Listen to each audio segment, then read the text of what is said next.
E aí galera do segundo ano, como é que estão vocês? Tudo beleza? Professor Cisne, o mais chato de todos, falando aqui com vocês de novo, né? Então, começando essa semana, pegamos uma moleza, um feriadinho ontem, né? Show de bola. Mas hoje estamos de volta aí, fazendo o que? Nessa semana curta, né? Sexta-feira tem um dia nosso, que eu digo os professores. Quero ver se vocês vão colocar umas postagens legais lá pra gente, hein? Quero ver, hein? Mas fora isso aí, bora, né? Porque a gente tem matéria para continuar e pelo jeito a gente vai continuar aqui até o final do ano, né? Enquanto durar isso aí, pessoal, tamo junto. Valeu? Então hoje nós vamos dar prosseguimento aí, né? Na semana passada eu falei daquela parte das ondas. Falei um bocado de onda, falo pra caramba, né? Um monte de páginas. Aí deixei aí uns exercíciozinhos de sala de aula para vocês fazerem. Então o que nós vamos fazer hoje basicamente? Nós vamos basicamente fazer a correção desses exercícios de hoje. O exercício de sala de aula, página 54, tá? São poucos exercícios, acho que são só 4 itens, se eu não me engano, né? Esse vai ser moleza então, tá beleza? Então, vamos lá para a correção rapidinho que a gente encerra logo esse assunto.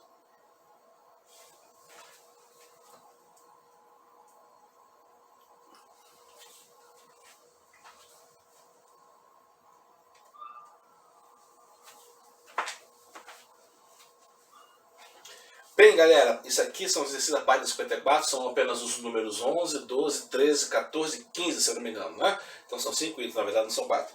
Vamos começar do primeiro, óbvio, né? Que é a questão número 11. Aqui ele diz que com a ponta, né, de uma haste metálica, o que o estudante faz? O estudante faz uma série de ondas. Como? Tocando em intervalos de tempo regular a superfície da água num tanque, né? Então aí cada toque ali gera uma onda, depois uma outra e tal, e no mesmo tempo, entendeu? Então ela bate ritmado ali para produzir onda em certo período de tempo. Muito bem. O que acontece? Essas ondas são circulares e propagam-se com velocidade v, comprimento lambda, né? Como está escrito ali.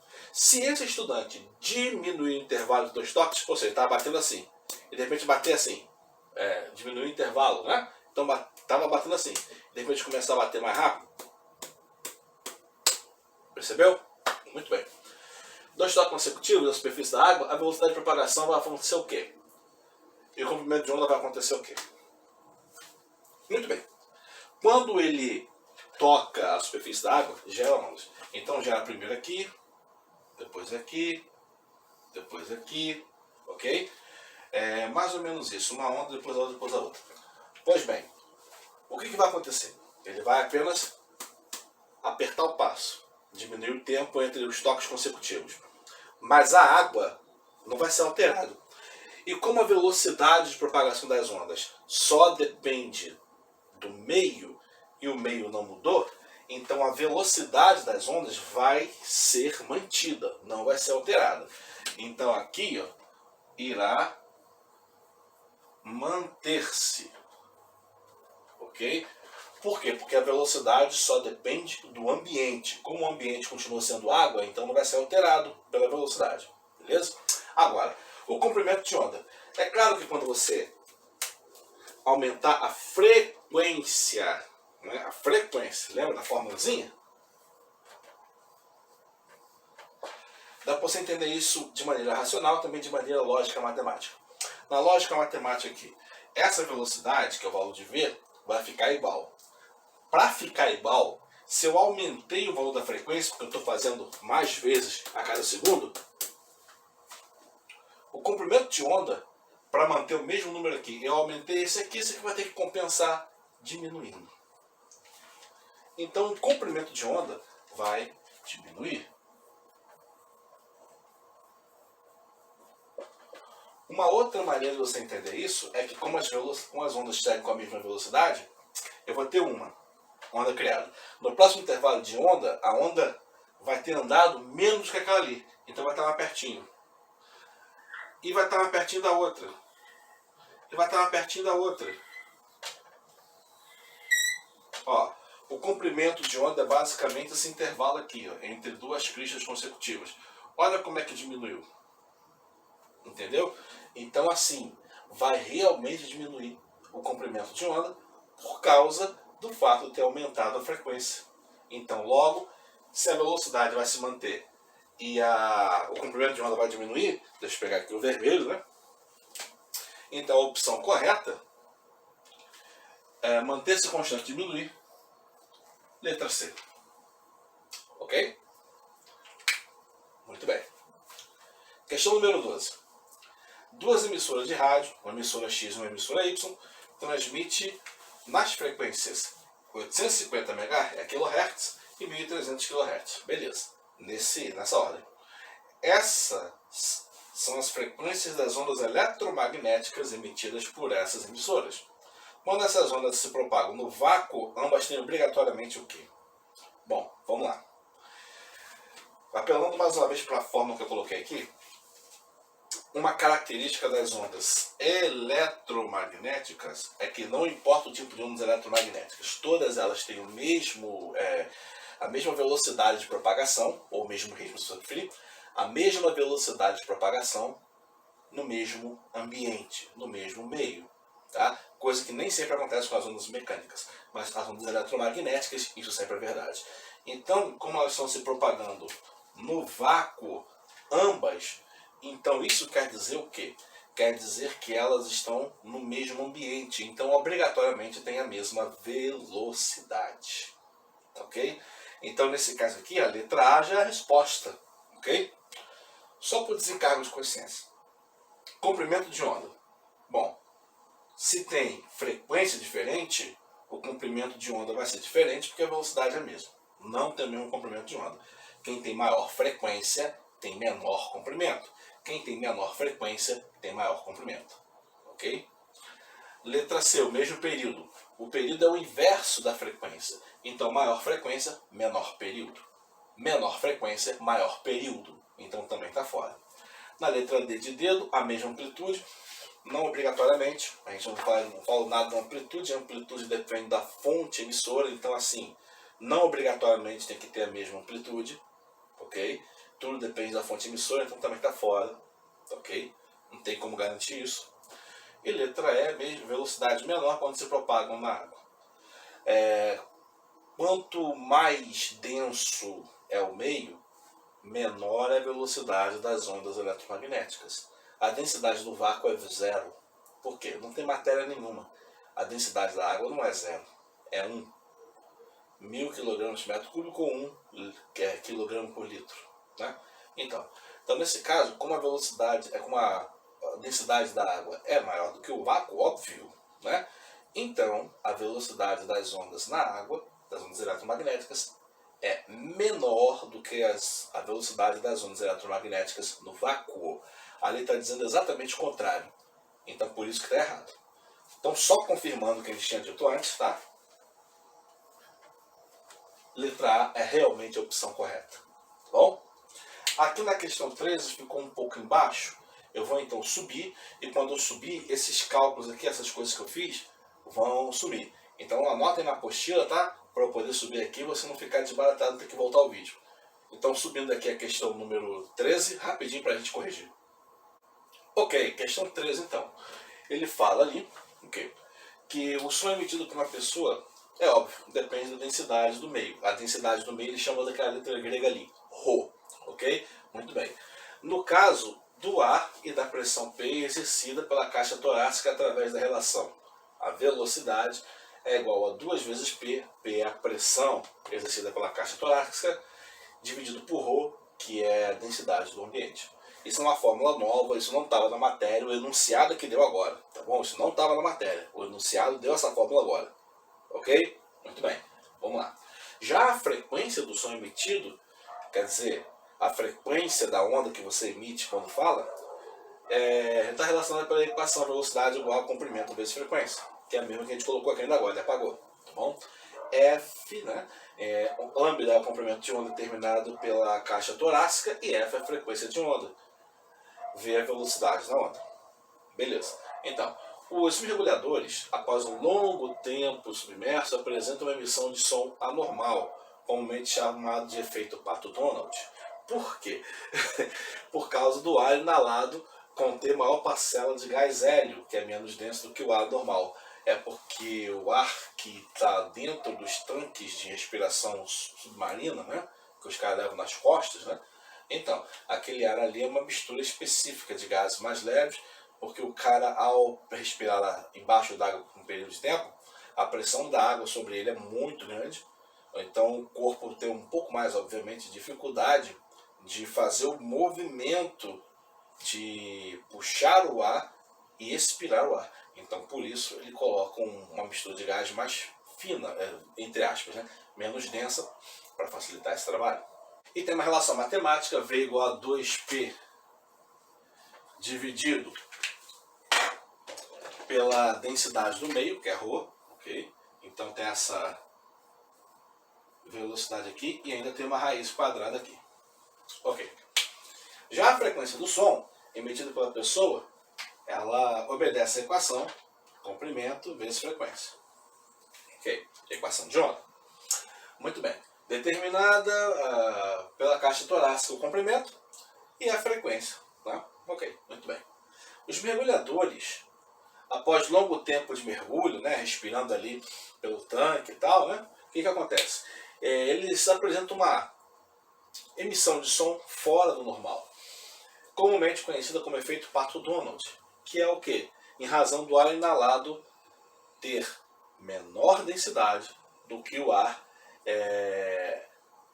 na superfície, por causa da presença do gás hélio. Beleza? Então veja, a densidade do ar inalado é menor.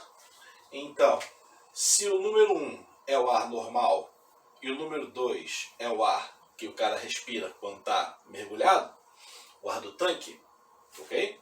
Então, a densidade do ar número 1 é maior do que a densidade do ar número 2. Opa, deixa eu botar aqui. Densidade 2, velocidade 2. Aqui também vou colocar velocidade 2. Tá? Vou considerar esses caras aqui primeiro. Tá bom? Então, pelo que ele nos informou, a densidade do meio 2 é menor do que a densidade do meio 1. O meio número 2 é o ar e o número 1 é o tanque. Está ar na superfície e o ar que está no tanque. Beleza. A densidade do ar dentro do tanque é menor. Quando isso for jogado lá na fórmula, vai dar um efeito. Mas peraí, vamos ver o que ele quer primeiro. Pode-se afirmar então que a emissão do som anormal apresenta o quê? Primeira consequência que é a mais direta. Aqui em cima, o valor de P é a pressão dos pulmões. Veja, ali não fala nada da pressão dos pulmões. E provavelmente isso não foi alterado porque a pessoa, quando mergulha, a pressão que ela pode exercer continua constante. O que muda é a pressão a qual ela está submetida. Que é a pressão da água, fica mais difícil. O que acontece então? Provavelmente a pressão do pulmão exercida pela pessoa continua sendo a mesma. O que não é o mesmo é o ar que ela está respirando. E aí muda esse valor aqui, ó, a densidade. Quando a densidade aumenta, eu vou dividir o número de cima por um valor maior e o resultado vai ficar menor. Quando a densidade diminui, eu vou dividir o número que está em cima por um valor menor e aí o resultado fica maior. Como assim, professor? 24, quando é dividido por 6, dá 4. 24, quando é dividido por 4, dá 6. 24, quando é dividido por 8, dá 3. Então veja, quando você aumenta o valor do denominador, você diminui o valor total da fração. Ok? Então, quando eu divido aqui por um número maior, o resultado final dá menor.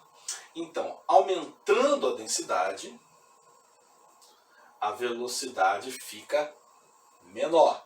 Logo, diminuindo a densidade, a velocidade fica maior. Então, a velocidade da onda sonora que o cara emitiu quando está respirando o ar menos denso é maior do que quando ele respira o ar na superfície, que é o ar, vamos dizer assim, normal. Beleza? Então a consequência imediata é essa. Nenhuma das opções aqui diz respeito a isso. Aí ele diz a segunda fórmula. Velocidade igual a comprimento multiplicado por frequência. Quando eu diminuo a velocidade, essa conta aqui diminui de valor. Ok? Essa conta aqui diminui de valor. E aí o que acontece?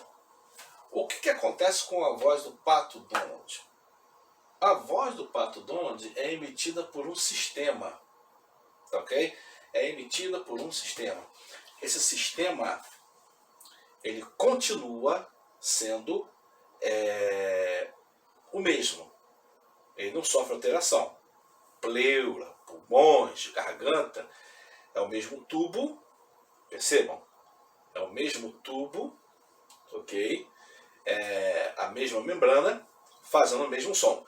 Então, provavelmente, a frequência desse som vai depender somente do sistema, do sistema que não mudou. Tá? Provavelmente. Porque o tamanho do tubo não diminuiu, o tamanho do pulmão não diminuiu, enfim. Então a pressão do pulmão também provavelmente não diminuiu. Agora, se a velocidade 2 diminuiu e eu vou ter a frequência mantida constante, porque só depende da fonte emissora, lembra disso? Aí eu vou ter consequência onde? Eu vou ter consequência no comprimento de onda. Porque se o valor da velocidade passou a ser maior, e se a frequência não foi alterada, então, se a frequência não foi alterada, o comprimento de onda para acompanhar a velocidade tem que ser maior do que o comprimento de onda anterior. Ok?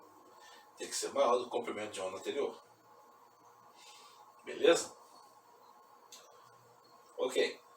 Se a frequência tivesse sido aumentada e o comprimento não fosse alterado, ou se a frequência fosse diminuída e o comprimento não tivesse alterado, ia acontecer exatamente o contrário. Mas a frequência só depende da fonte emissora, não depende do ambiente. Quem muda com o ambiente é a velocidade. Isso é garantido. E a velocidade provavelmente faz aumentar, faz diminuir o comprimento de onda. Aumentar ou diminuir, né? Quando a velocidade aumenta ou diminui. Então, neste caso, o pensamento mais correto é que a frequência seja mantida constante, porque depende das características físicas, tamanho do tubo, espessura, pleura, ok? E o comprimento tenha sido alterado. Mantendo esse raciocínio, entre as opções que estão ali, não vão ter uma correta só, não vai ter uma correta, mas terão duas corretas. Então ali eu tenho, deixa eu pegar aqui o piloto vermelho, então ali eu tenho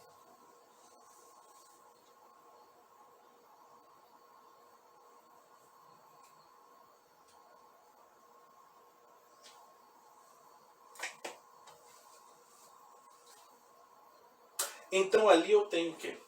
Quais são essas duas corretas? Ó, a frequência é igual à frequência do som normal. É a nossa suposição. Vou até marcar aqui um clique. Agora, a frequência... Não, eu estou considerando que ela é igual. Se ela for igual, o comprimento da onda tem que ser maior do que o comprimento da onda do som normal.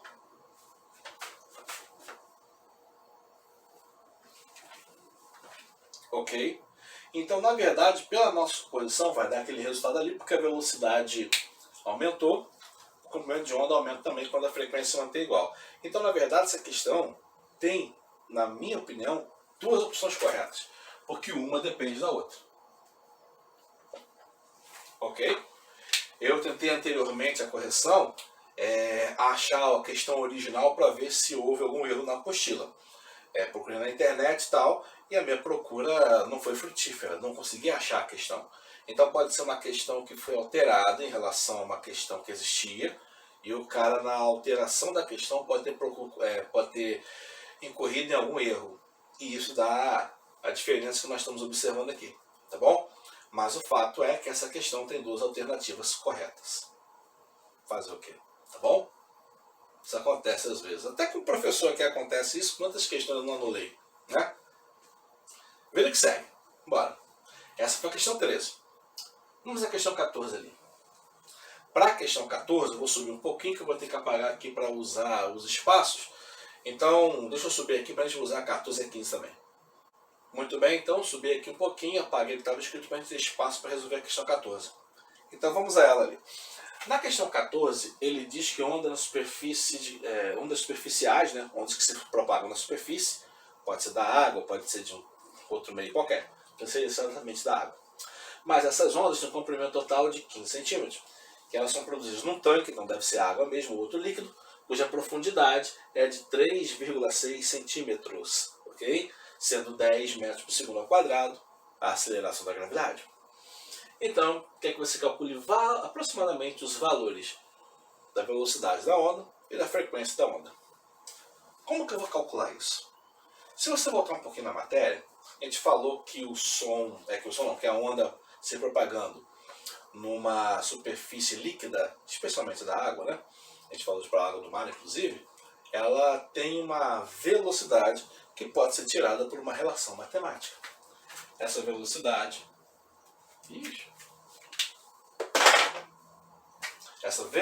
agora sim, essa velocidade é igual a raiz quadrada da gravidade pela profundidade.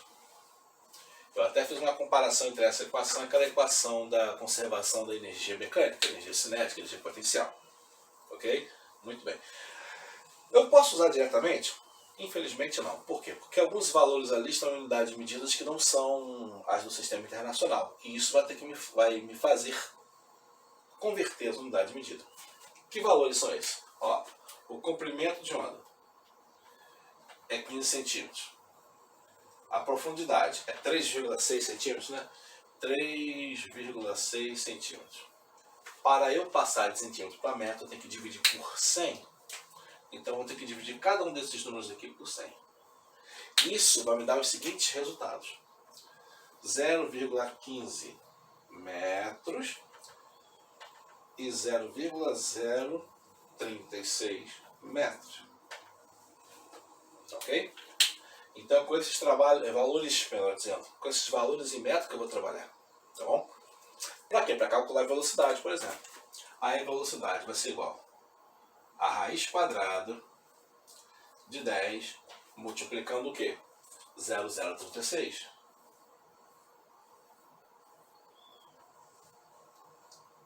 Ok? Isso vai me dar como resposta raiz de 0,36. Porque a vírgula vai mover apenas uma casa. Aí você vai me perguntar, quanto que vai dar isso? E eu digo para você de cara, 0,6, porque acredite se quiser, tem raiz exata. 0,6 metros por segundo. É uma onda que se move 60 centímetros por segundo. Ok? Muito bem. E a segunda coisa, essa aqui foi a letra A, né? Deixa eu colocar aqui. Letra A. Agora vamos à letra B. Na letra B pede a frequência da onda. Como é que calcula a frequência da onda? Equação de onda. Velocidade, comprimento multiplicado por frequência. Você faz uma pequena alteração ali. Tá bom?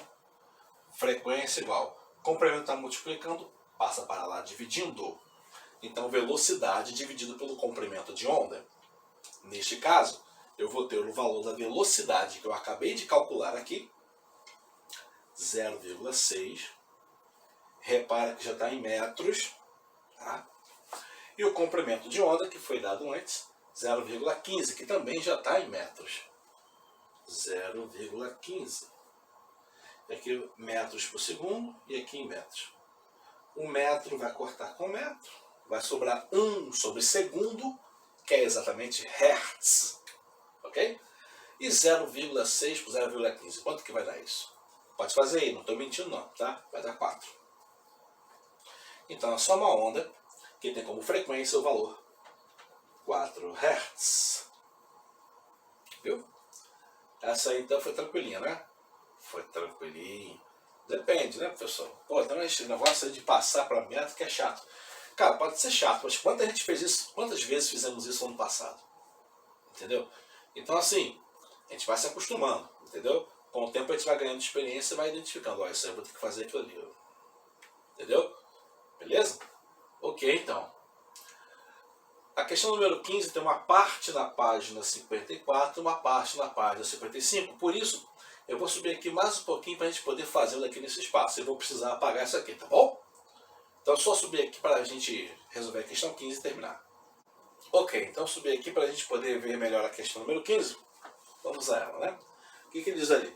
Que numa tarde de verão, o pai de duas crianças resolve ensiná-las a construir um telefone de brinquedo. Para isso, ele utiliza 2 copos plásticos furados na base e um fiozinho de nylon de comprimento 6 metros e diâmetro 0,5 milímetros. Diâmetro é a espessura mais ou menos ali, tá? Ok. Então, o fio de nylon é amarrado na base dos copos através de furos e depois esticado com uma tração T igual a 1 Newton apenas. Quando as crianças falam próximo ao copo, uma vibração do fundo, né, do copo é transferida do ar para o copo, que por sua vez é transferida para o fio de nylon, tá? E essas vibrações são principalmente ondas mecânicas transversais, que se propagam uma extremidade até a outra do fio, o que possibilita que a segunda criança escute a fala da primeira, porque aí a onda vira uma vibração no fundo do copo que produz uma onda mecânica que chega no ouvido. Né? Então você tem a transformação da onda emitida pela boca da primeira criança na vibração do fundo do copo, que é transformada em vibração do barbante, ou do fio. E na segunda criança, a vibração do fio é transformada em vibração do copo, do fundo do copo, que por sua vez é transformada em vibração do ar, som, que chega ao ouvido da criança. Tá? Uma aplicação simples de uma física um pouco complexa, né? Então, vamos lá. O que ele fala ali? Ó? Sabendo que a densidade linear do fio de nylon é 235,2 10 elevado a menos 3 gramas por metro. Então, para você calcular um monte de coisa. Vamos à primeira. Calcule a velocidade das ondas mecânicas transversais que se propagam nesse fio. Letra B. Calcule o tempo necessário para a onda mecânica transversal alcançar a outra extremidade do fio, desprezando o tempo necessário para a onda se propagar do ar para o copo e do copo para o fio. Na letra C, se for usado um fio de nylon de mesmo comprimento, mas de diâmetro 0,3 mm, qual será a nova densidade linear do fio e qual será a velocidade de propagação das ondas mecânicas transversais no mesmo? É uma quantidade boa de cálculo, talvez seja necessário colocarmos aqui uma folha em branco. Mas espera aí, vamos lá primeiro. Vamos usar os valores, e aí eu vou colocar aqui então uma folha em branco para a gente fazer os cálculos aqui. Beleza? Muito bem, então aqui estão os valores que foram dados na questão, e a pergunta letra A e letra B. Acho que a letra C eu vou deixar aqui em stand-by, porque acho que a gente vai precisar apagar uma delas para poder fazer. Vamos ver se dá espaço, tá bom? Se não der, a gente apaga. Na questão, então, 15, ele dá o comprimento do fio, o diâmetro dele, aqui, na verdade, é 1,0 Newton, né? Deixa eu botar o Newton aqui, eu nunca boto ele em minúsculo, então vou colocar aqui um em maiúsculo. Pronto, 1 Newton, né? Muito bem. Aí o que acontece? Acontece que o cara quer saber primeiro qual é a velocidade.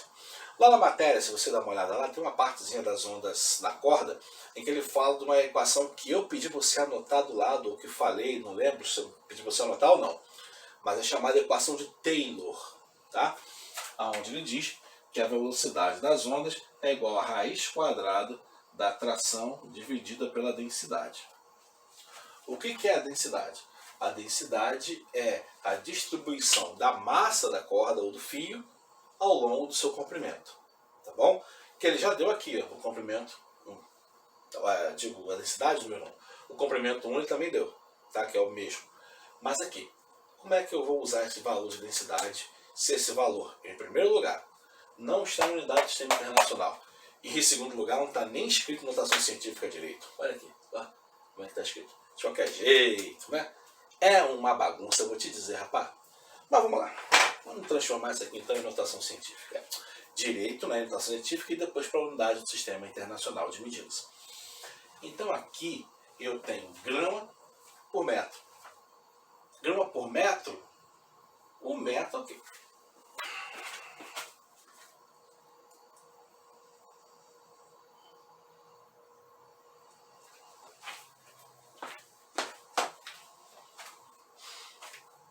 O grama é que é o problema, porque o metro tá ok. Beleza? Como é que eu vou fazer então aqui? Aqui, ó, é 10 elevado a menos 3 kg. Tá? É 1 milésimo de quilograma. Tá ok? Então ali, quando eu substituir naquele valor ali, eu vou ter aqui, ó. Será que daqui? Não, deixa eu botar embaixo. Vai ficar 235,2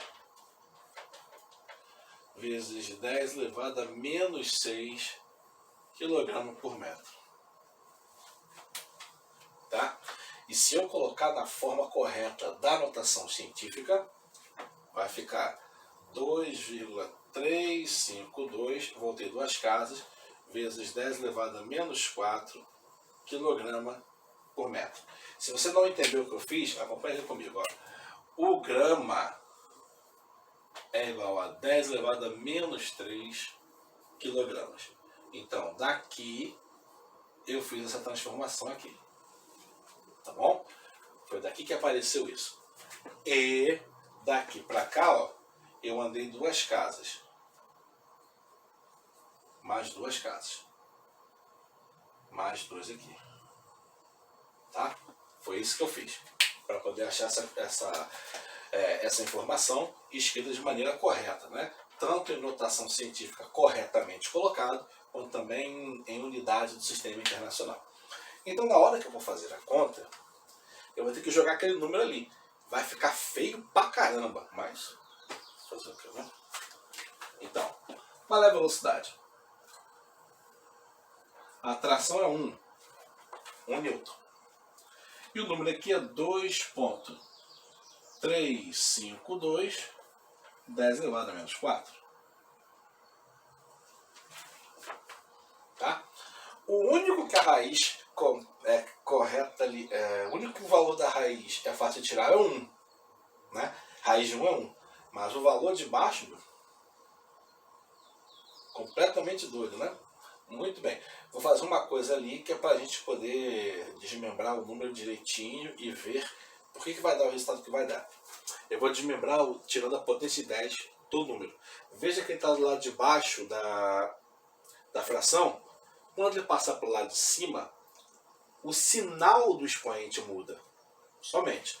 Então eu vou repetir aqui dessa maneira. Ó. 1 sobre 2,352 10 elevado à quarta potência. E aqui eu vou ter uma raiz. E aqui, deixa eu colocar o 10 para cá, uma outra raiz. Quando esse 10 passou para cima, ficou 10 elevado a 4. Porque aí o 10 elevado a 4 eu tiro a raiz fácil. Basta dividir 4, que é o índice do expoente dele, pelo índice da raiz, que é 2. Então vai ficar 10 elevado ao quadrado quando tirar da raiz. Por isso que eu coloquei ali daquela maneira. Agora, 1 sobre 2,352 é que é o esquema. Quanto que vai dar aquele resultado ali? Bom, então aqui, ó, vai dar 10 ao quadrado, como eu falei, mas aquele número ali, 1 sobre 2,352, vai dar aproximadamente 0,42517.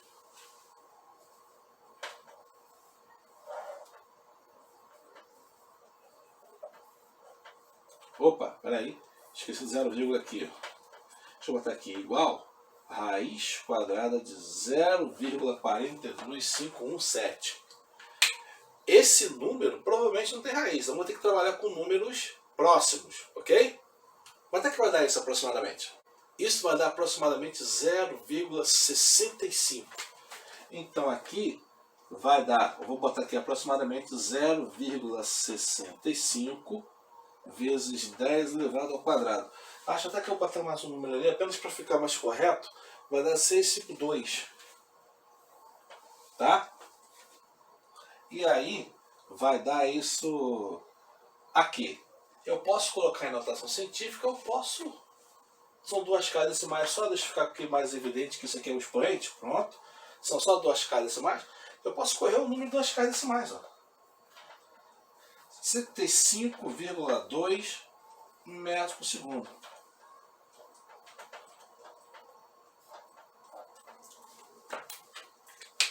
Vai dar aproximadamente esse troço horroroso aí, tá? E com esse troço horroroso eu vou fazer a segunda, que é a letra B. Na letra B ele pede quanto tempo essa onda vai levar para percorrer o fio todo, desprezando o pedacinho do copo, né, tal. Quanto tempo aproximadamente? Bom, aí eu vou pegar uma fórmula muito mais conhecida, né? Conhecida há muito mais tempo. Para eu fazer, através da fórmula da velocidade média, o valor do tempo, eu faço uma inversão aqui, ok? Então, velocidade passa para lá, tempo passa para cá, ó, e aí eu vou ter o tempo sendo igual a distância dividido pela velocidade. A distância vai ser o valor de L, que foi dado lá, 6 metros, tá?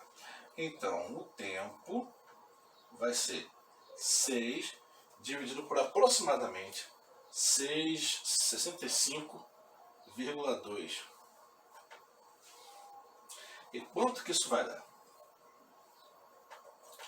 Isso vai dar 0,98 talvez. Deixa eu fazer aqui na minha calculadora, que eu já te digo. Muito bem, depois de ter feito na calculadora, eu determinei que isso aqui vai ser aproximadamente igual a 0,09 segundos. Ou seja, vai levar menos de 1/10 de segundo, tá? Ou seja, é bem rapidinho a comunicação, né? Ok? Então, a partir desses dois valores, vamos calcular a letra C, que eu temi naquela hora que não tivesse espaço para fazer. Vai ter. Vamos ter que nos virar nesse espaço aqui, ok? Beleza. Na letra C, a pergunta é a seguinte. Vamos supor que o fio agora tivesse seu diâmetro, que era 0,05, alterado para 0,3 milímetros. Então, o diâmetro não é a densidade, não. 0,3 milímetros. Se o fio tivesse a densidade mudada para 3 milímetros, como ficariam esses valores? Bom, na verdade, o cara não pede todos os valores. O cara pede apenas dois. O valor da densidade linear e o valor da velocidade de propagação.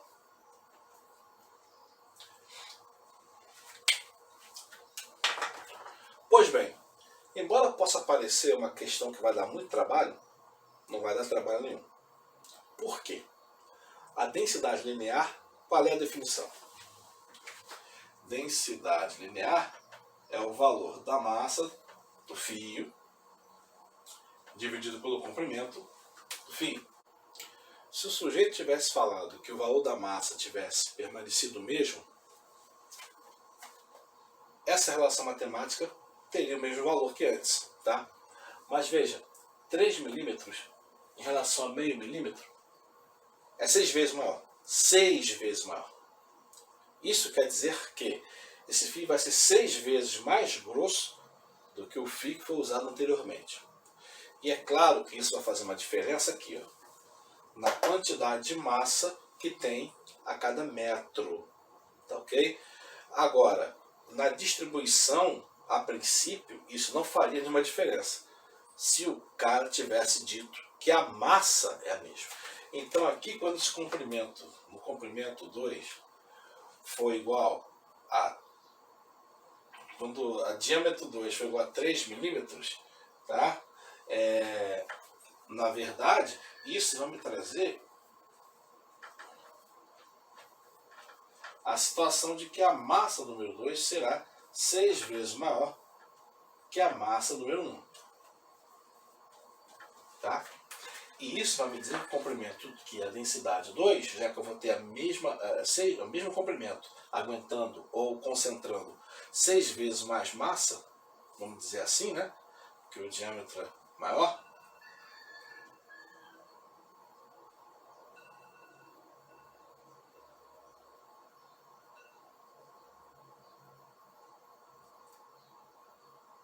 Ok?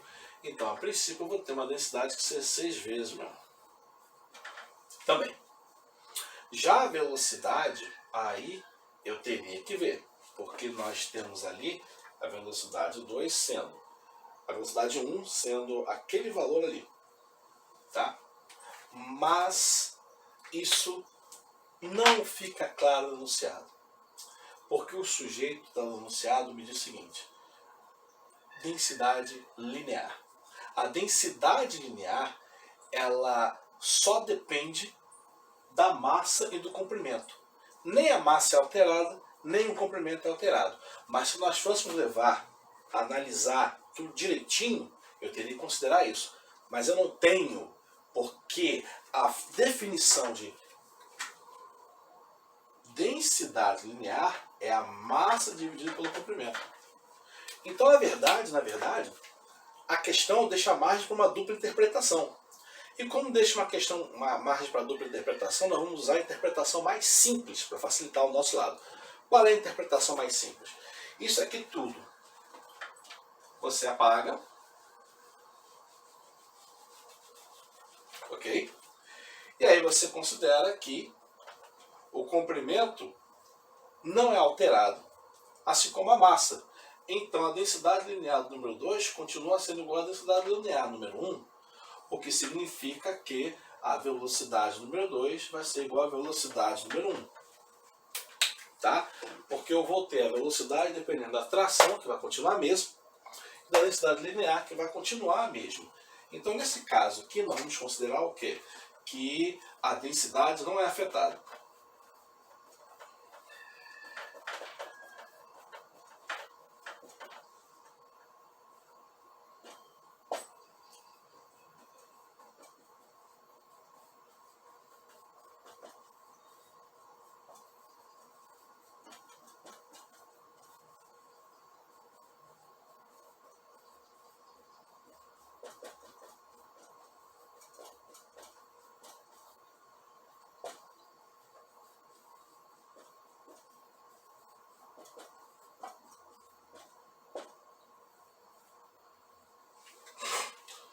E desse jeito eu vou ter a mesma velocidade também.